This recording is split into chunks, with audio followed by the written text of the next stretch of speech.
Rupiah kita 17.845.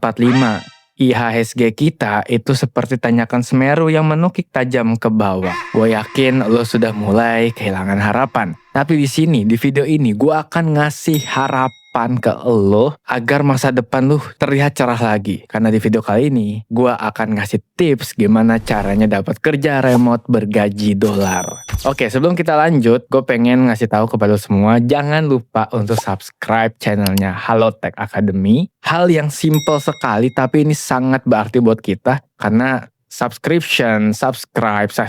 itu membuat kita semangat, menjadi lebih semangat untuk membuat konten-konten yang lebih bagus, lebih baik untuk kalian semua. So, don't forget to subscribe this channel. Halo, balik lagi dengan gue Bima dari Halotek Academy, sebuah platform edukasi yang menjelaskan tentang dunia AI dan data dengan bahasa yang sederhana dan mudah dipahami oleh semua orang. Gue rasa sebagai WNI, warga negara Indonesia, udah tahu kalau negara kita lagi gonjang-ganjing, dolar naik terus Sebagian besar dari kita mungkin sudah mulai pesimis dengan negara ini, dengan situasi kondisi ekonomi seperti ini. Tapi di sini gue nggak mau nambah pesimis lo, gue ingin meningkatkan lagi atau bahkan mengembalikan lagi optimis lo untuk hidup di Indonesia sebagai WNI. Nah di sini gue akan ngasih tips yang mudah-mudahan bisa mengembalikan semangat lo untuk terus berkarya. Gue pengen ngasih tips yang proven, yang udah terbukti dari teman-teman gue yang udah dapet kerjaan remote bergaji dolar dan dia kerja di Indonesia. Nah, tips-tips ini nggak hanya applicable buat DA, tapi ini semua role tanpa terkecuali bisa menggunakan tips ini. Tips pertama adalah maksimalin LinkedIn lo.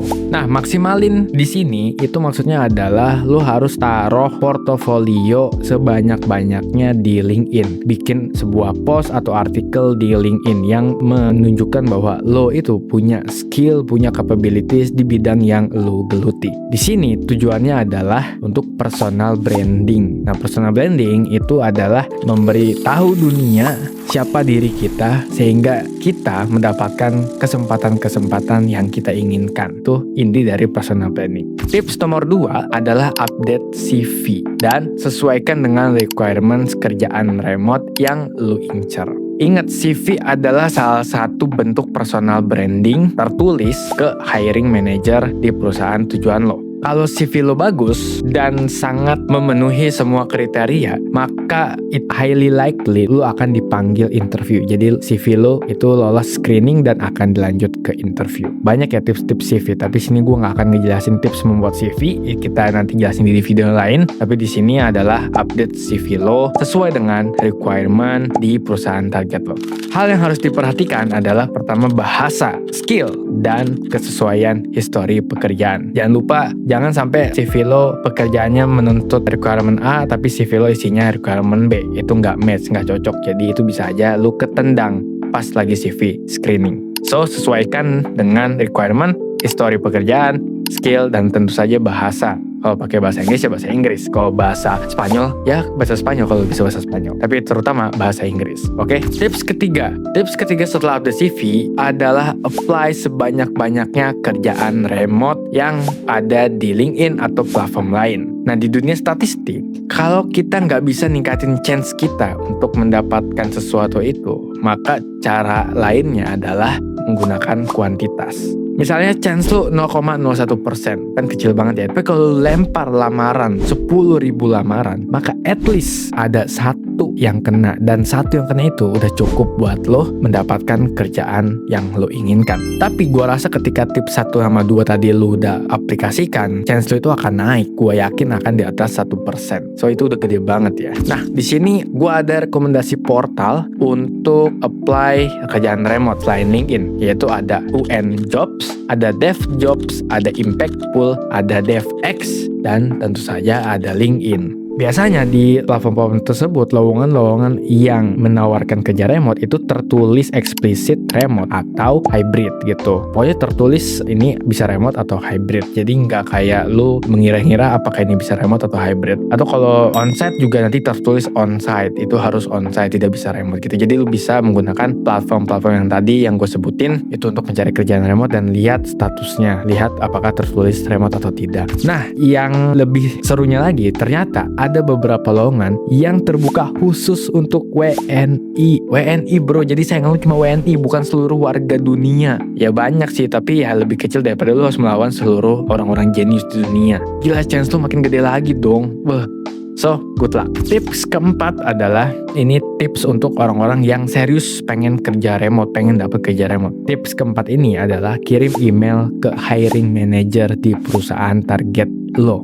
Yes, kirim email itu emang challenging. Lu harus riset bener-bener siapa hiring manager lu di perusahaan lo, siapa yang bisa lu hubungi, emailnya gimana. Ya lu harus riset bener-bener. Tapi effort itu, usaha itu tidak akan mengkhianati hasil. Lu akan mendapatkan shortcut ya. Kalau misalnya lu CV lu bagus, email lu bagus, ya hiring manager langsung kayak, wah ini gila, keren banget nih orang ngirim email dan gue tertarik sama orang ini, gue pengen interview gitu. Jadi email lu itu harus email-email seperti orang menawarkan produk. Lu harus benar-benar bisa membuat diri lo kelihatan gua itu layak untuk di hire kerja remote di perusahaan lo. So jadi email lo jangan sampai kelihatan kayak orang pasrah pengen dapat kerjaan, pengen pindah ke luar negeri gara-gara Indonesia kayak gini, atau orang kayak pengangguran yang pengen banget kerjaan, pokoknya kerjaan apapun kasih ke gua gitu, gue pengen kerja pokoknya. Oh jangan ya, itu red flag sih, jangan. Oke, jangan sampai kayak gitu. Lo harus tetap memoles email lo seakan-akan lo punya produk, lo pengen jual produk ke perusahaan. Tips terakhir, tips 5, ini opsional sih tapi sangat-sangat direkomendasikan, yaitu dapetin sertifikasi skill dan bahasa seperti IELTS. Kenapa? Karena sebagian perusahaan itu melihat apakah lo capable atau enggak dari seberapa banyak profesi atau sertifikasi profesional yang lo punya. Walaupun mereka belum tahu kerjaan lo kayak gimana, tapi dengan banyaknya sertifikasi itu menandakan lo skillful dan lo sangat passionate di bidang ini, sampai-sampai lo mengambil semua sertifikasi yang berhubungan dengan bidang yang lo geluti. So that's the function, the purpose of professional certification. So gimana? Apakah setelah lu mendengar 5 tips ini, lu menjadi lebih optimis lagi untuk mengejar masa depan di negara Indonesia yang sedang tidak karuan ini? Gua harap yes ya. Nah, 5 tips ini itu bukan 5 tips anti gagal ya. Tips-tips yang gua kasih ini nggak ngasih garansi lu pasti dapat kerjaan remote, karena balik lagi semua tergantung keberuntungan, takdir, dan seberapa keras usaha lo dibandingkan dengan orang lain yang juga ngejar kerja remote. Nah, tapi usaha-usaha yang lu lakukan, usaha effort yang maksimal, yang kerja keras yang lu lakukan untuk mendapatkan kerja remote itu sebanding dengan hasilnya, karena standar gaji kerja remote tuh biasanya USD. USD lagi naik, dan ya udah kalau dapat kerja remote bisa kerja dari Indonesia, gajinya rate USD, selesai. Lu akan sangat bahagia, yakin. Tapi ada juga yang IDR atau rupiah ya, tapi ya lu tinggal cari-cari aja lah ya, mana yang IDR, mana yang USD. Tapi walaupun IDR pun ya mungkin gede kali ya IDR-nya. Kalau misalnya lu dapat rate USD, biasanya itu tidak ada THR, tidak ada asuransi, jadi hanya cuti. So, ingat-ingat itu. Tapi worth it ya, gajinya USD, ya walaupun lu gak ada THR, gak ada asuransi, ya gajinya gede coy, USD. Lu tinggal di Indonesia tapi gajinya USD. Dan terakhir yang pengen gue tahu adalah soal efektivitas WFH. Temen gue tuh selalu bilang bahwa WFH itu sangat-sangat efektif, apalagi yang udah berkeluarga. Itu sangat menghemat waktu yang paling berharga, yaitu waktu commute atau waktu di perjalanan. Lu bayangin misalnya temen gue tuh di Cibubur ke Jakarta. Kalau lu kerja di Jakarta bolak-balik Cibubur itu 1,5 jam. PP aja udah 3 jam di jalan doang. Itu kalau macet, mood bisa hancur itu. Mau nyampe kantor, nyampe rumah itu mood nggak terjaga lah. Nah, dengan adanya WFH, mood itu sangat terjaga. Jadi WFH itu sangat benar-benar efektif untuk kerja dan untuk produktivitas bagi gajinya dolar. Jadi jangan menyerah, semangat terus untuk mendapatkan kerja remote bergaji dolar. Oh iya, buat lo yang mau belajar data analis untuk ningkatin skill DA lu, atau untuk upgrade, atau bahkan untuk baru mulai karir ya, baru mulai karir sebagai DA, lo bisa ikut Halo Camp, sebuah bootcamp untuk ngajarin lo DA end to end dari awal sampai akhir, from zero to hero, sampai lo jago menjadi DA, dan akhirnya lo bisa tembus semua interview DA dari segala macam negara di dunia ini. Cek detailsnya di web Halotech Academy.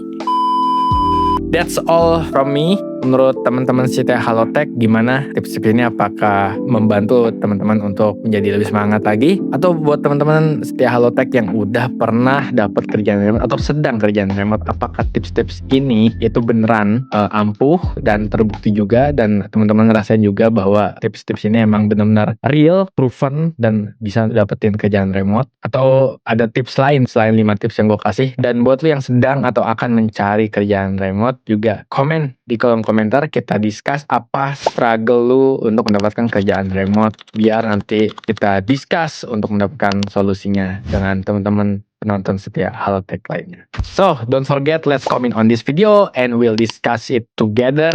I'm Bima, see you in the next video. Bye-bye.